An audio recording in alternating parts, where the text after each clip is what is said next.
어서 오세요. 반갑습니다.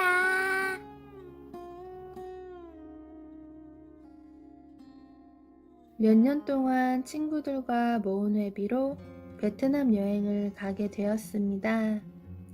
첫 해외여행이기에 신나게 놀고 있을 때 해외에서 만나서 그런지 빛이 나는 한국인 여자 무리가 있었습니다. 그래서 헌팅을 하게 되었고 같이 놀게 되었습니다. 한국으로 돌아가는 비행기도 같았고 자유여행으로 온 것으로 똑같이 남은 4일 동안 같이 다니기로 하였습니다. 그렇게 남자 셋, 여자 셋으로 여행을 다니게 되었습니다. 그 중에 정말 성격도 외모도 너무 마음에 드는 분이 있었습니다. 적극적으로 어필하였고 여행 하루 만에 사귀게 되었습니다. 사실 한국에 여자친구가 있었지만 여자친구랑 바로 헤어져도 될 만큼 제 이상형에 가까운 여자였습니다. 그래서 상관없다는 생각으로 일단 고백을 한 것이었습니다. 여행 기간 동안 정말 너무너무 행복했고 한국 가서도 이렇게 6명 자주 뭉치자고 할 정도로 여행도 재미있게 보냈습니다.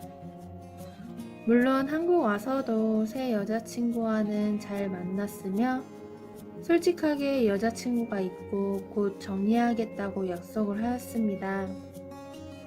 처음에는 많이 화를 내었지만 솔직하게 말해줘서 고맙고 제 진심을 묻는다고 하였습니다. 그리고 그날 원래 여자친구에게는 헤어지자는 통보를 하였습니다. 그리고 솔직하게 정말 사랑하는 사람이 생겼다고 이야기를 하였습니다.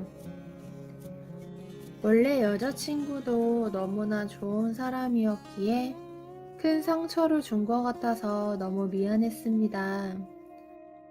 마지막으로 한 번만 더 만나자고 여러 번 이야기하고 너무 미안하였기에 거절할 수가 없었습니다. 새 여자친구에게 모든 사실을 이야기해주고 전 여자친구를 만나러 갔습니다. 밥도 먹고 술도 같이 마시면서 많은 이야기를 나눴습니다. 그리고 사과도 하였습니다. 그렇게 술을 적당히 먹고 헤어졌어야 했는데 정신을 차리고 보니 제 집에서 같이 자고 있었습니다.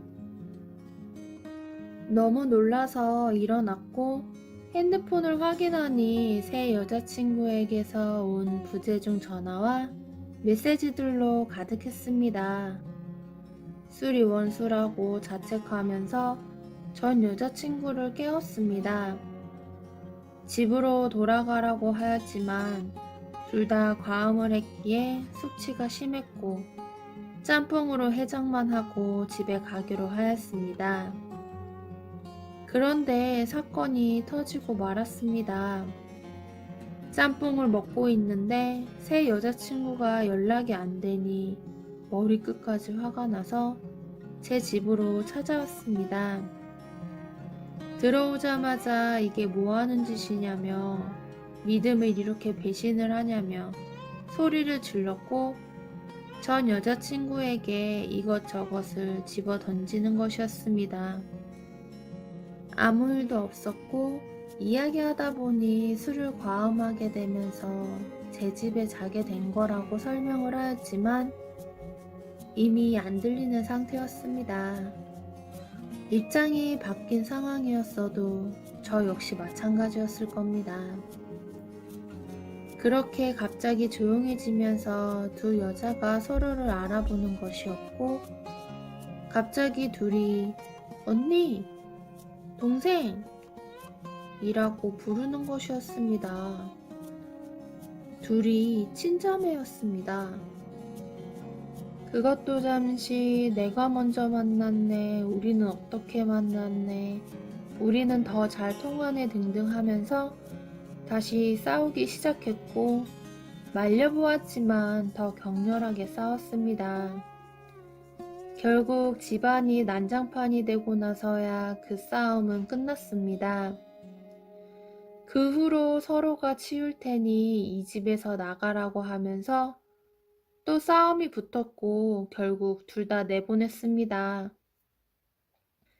그냥 모든 것이 제 잘못인 것 같아서 솔직하게 있었던 모든 일을 적어서 둘 다에게 보냈습니다. 그리고 새 여자친구와 헤어지면 평생 후회할 것 같아서 계속 만나고 싶다고 보냈습니다. 며칠이 지나도 둘 다에게 연락이 없어서 헤어지는 거라고 생각했습니다. 2달쯤 지났을 때 퇴근하고 집에 들어가니 새 여자친구가 와서 아무 일 없다는 듯이 저녁도 준비해 놓고 청소도 빨래도 다 해놓았습니다. 제가 어떻게 된 거냐고 물었지만 계속 만나고 싶다며 자기도 저를 사랑하니까 온 거라고 그랬습니다. 그렇게 그날 저녁에 와인도 먹고 잠도 같이 잤습니다. 그리고 다음날 조심스럽게 초음파 사진을 보여주면서 임신을 했다는 것이었습니다. 그것도 원래 여자친구였던 언니가 임신을 했다는 것이었습니다. 부모님도 모든 상황을 알고 있고 지우려고 했지만 도저히 지울 수가 없다며 낳아서 혼자 키우겠다고 집을 나갔다고 하였습니다.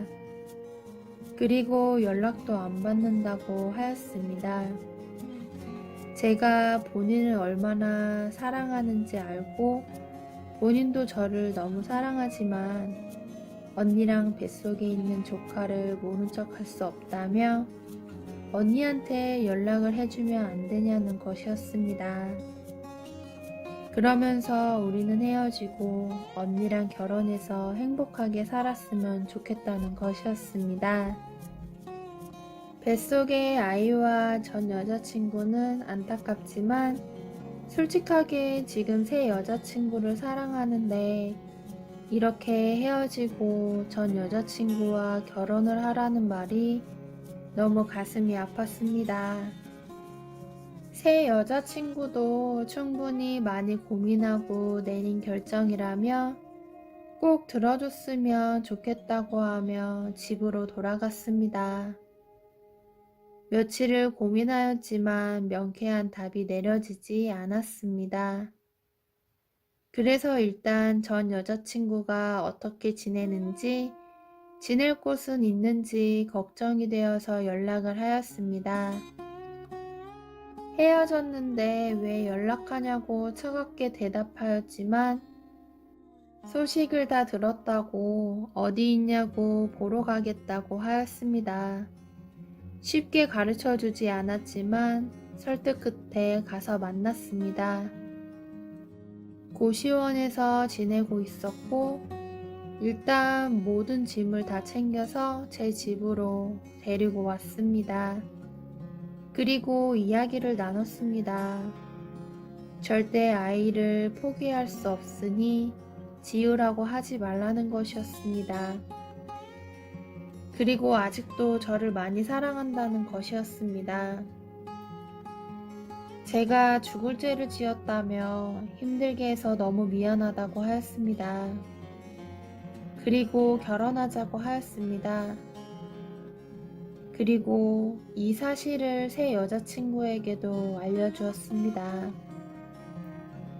고맙다고 하면서도 아쉽고 섭섭한 목소리였습니다. 그렇게 저는 2달 만에 결혼을 하였습니다. 결혼은 하였지만 제 마음속에 아직도 처제가 남아있는 것을 아내가 알고 있습니다. 게다가 처제가 저를 많이 사랑하는 것도 양보하고 결혼을 부탁한 것도 알고 있습니다. 그래서 그런지 가끔 조용히 처제와 둘이 있을 수 있게 자리를 비켜줍니다. 처제도 가끔 둘이 보내는 시간을 좋아하지만 무언가 모르게 답답합니다. 현재는 제 집에서 신혼집을 꾸미고 살고 있으며 처제도 같이 살고 있습니다. 어쩌다 보니 이렇게 되었습니다. 솔직하게 저는 아이가 생기면서 아내와 결혼은 했지만 처제를 더 사랑하고 있습니다. 이 관계를 어떻게 해야 할지 답답합니다. 도와주세요. 구독과 좋아요 꾹꾹 눌러주세요. 꾹꾹. 알림 설정도 꾹꾹 눌러주세요.